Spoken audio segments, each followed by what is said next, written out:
Hey, how you doing today? I am Tequila Coleman. In today's video, I want to answer one of our God ordained spouse questions around, how do you prepare for your God ordained marriage when you are in a dry season? So let's jump into her question. She said, "Good day, Miss Coleman. I hope you are well. I've been following your channel now. I have a question. Perhaps the others might also provide insight.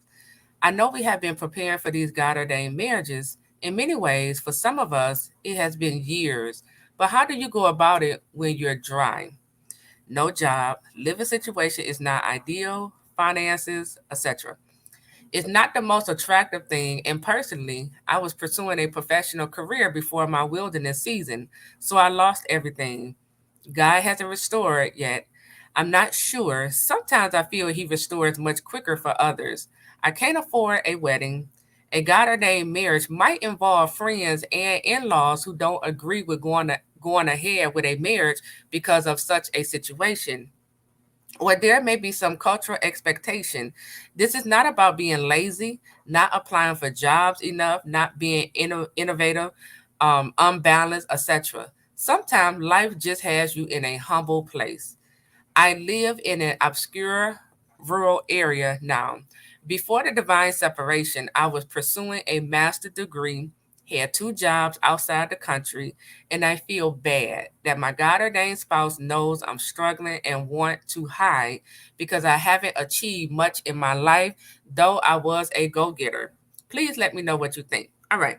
So thank you for sending in your question. We're gonna have a real talk, okay? A real talk moment. So let's talk.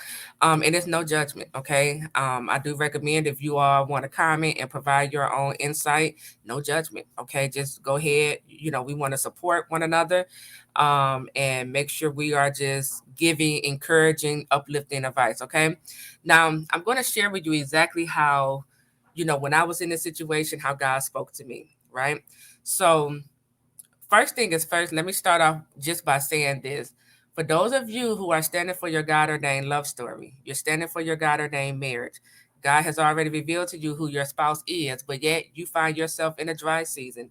You find yourself, you might be facing homelessness. You might be living with your parents. You might not have a job. Your finances are dried up. Whatever your situation is, the very first thing I need everyone to know is God is not going to allow your spouse to come into your life and save you. He's not going to allow your spouse to come into your life and save you out of that situation. And I'm going to tell you why. Because God is where your help comes from. God is your provider. He wants to get the glory out of your story, right? So before he allow a man, okay, to come in your life and save you, God is going to be the one who's going to save you because he want to give you your own personal encounter with God, okay? Now, you said sometimes life just has you in a humble place, and that is truth, right? I understand it's not about being lazy, It's exactly what you said. Sometimes life just has you in a humble place. Sometimes, just like how you said you had your professional career, and then you lost everything. Sometimes that's what happens, right? But this is what I do know.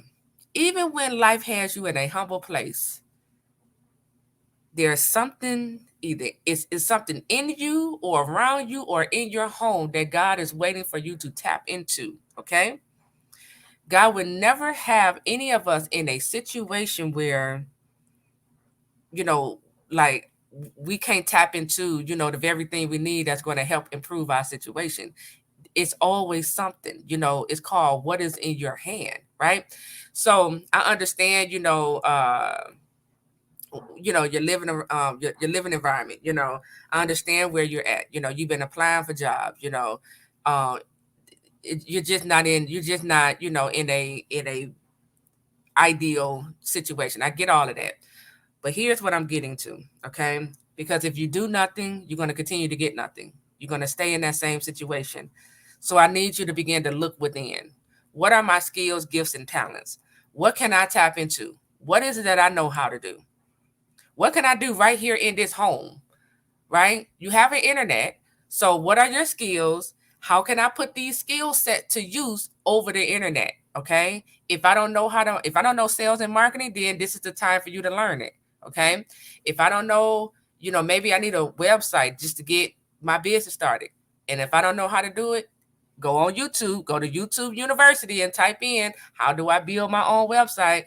This is the time where we have to look within. We got to go within and ask ourselves, what am I good at? What can I do? Can I give advice?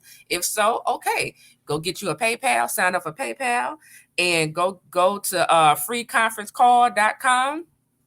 There you go. And figure out what type of advice, will I offer to, this group of people, right? There's always something for us to do. But if you do nothing, you're going to stay in that particular situation. Now, I do recommend you go on a 3-day fast. I recommend you fast for 3 days and go to God and tell God what's going on. You probably already talked to God about this, but I want you to go back and I want you to say, okay, God, here's my living situation. My finances are dried up. I have no income, no job. I need your help. Okay. What do you want me to do? How can I get out of this situation and into a better situation? When you go to God in prayer and in fasting, wait for his instructions. Okay. Wait for his next instruction. Sometimes, God will tell us the next instruction, but because it's not what we want to hear, we overlook it, we procrastinate on it, we allow fear to hold us back, and we find ourselves never getting to that next level. So, to get out of this situation, and let me say this too, because this tie into the God ordained marriage. The marriage is not going to come together while you're in this situation.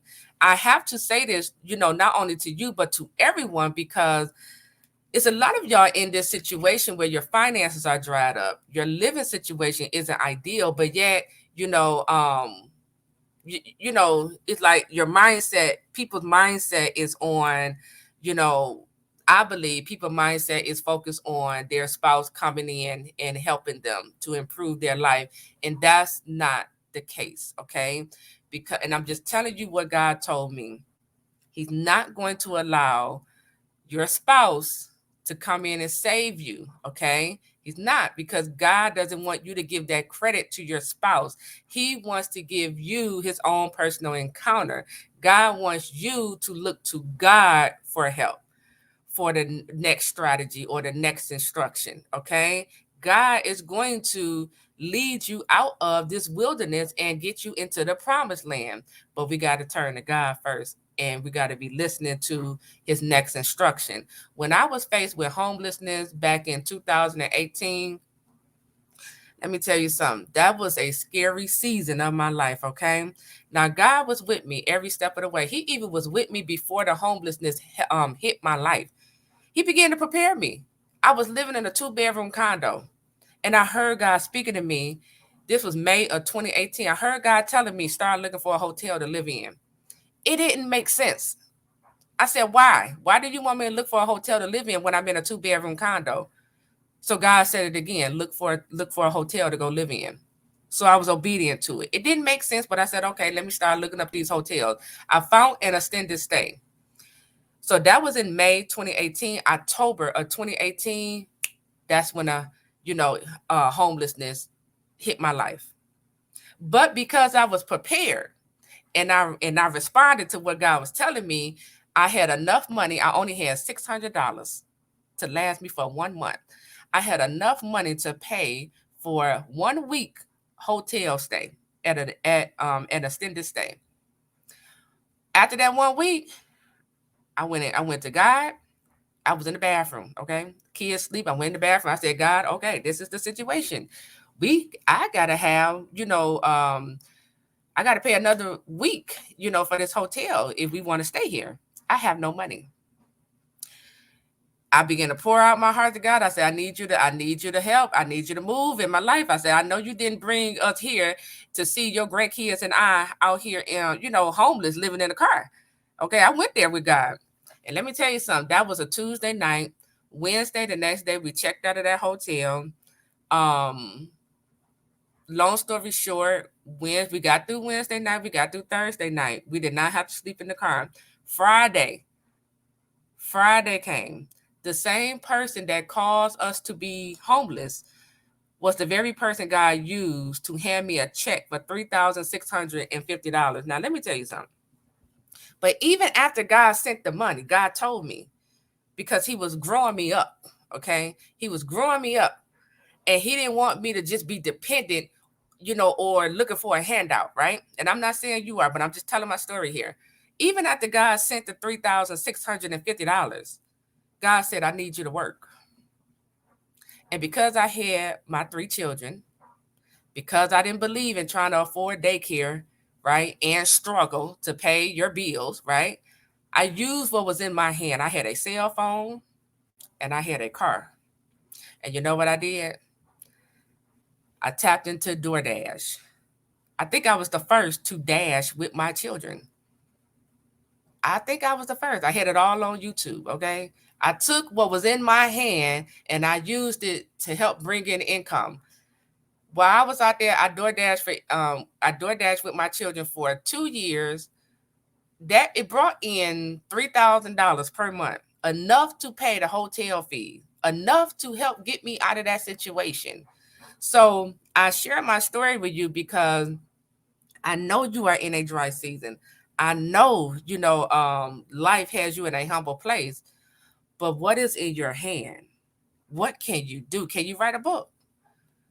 If so, go to Google Doc, start writing. You know, what is in your hand? What are your talents? Can you cook? If so, go ahead and start cooking meals and selling them. Can you do hair? You got to begin to look within. Okay. Another thing I want to just throw out there, there's a lot of work from home jobs. Okay. Type in Google work from home jobs. Okay. And start applying there. But you got to start somewhere, because if you do nothing, you're going to stay in that same situation. Okay. And like I said, I really want to just stress that God, he's not going to allow our spouses to come, in our life to save us. Okay. He's not, because God wants to get that glory. He want to, show you that your help comes from the Lord, not your spouse, you know? And before God allowed these marriages to come to pass, he's going to get you on your feet. He's going to, pour out his blessings on you. And he's also going to get your spouse on their feet and, in right standing with him, and pouring out, his blessings on them as well. Right. So I wanted to just really just say this, so everyone can know, we have work to do. Okay. If doors are closing, if each time you apply for a job, that door doesn't open, okay, it's time for you to create your own door. That's exactly what I did. I said, I'm done working these jobs. I'm going to create my own door. And I started with, building a website. Then I got on YouTube, started doing video. Then I started writing my own book, right? And it just started building from there, started coaching. Can you coach? Can you, do people come to you for advice? If so, get you a PayPal account, go over there to free conference call, and begin to identify, okay, who are the people I'm going to share advice with? What kind of advice am I going to give them? Okay. Figure it out. That's what I'm getting at here. Okay. So, like I said, go to God in prayer, tell God your situation, and wait for his next instruction. Okay. If anyone else have, any other advice you want to share with her, go ahead and drop it in the comment section. Um, you know, yeah. What's in your hand? Okay. Use what's in your hand to help you get out of that situation and into a better situation. All right. So that is it. I am Tequila Coleman. I'll talk to you all real soon. Take care.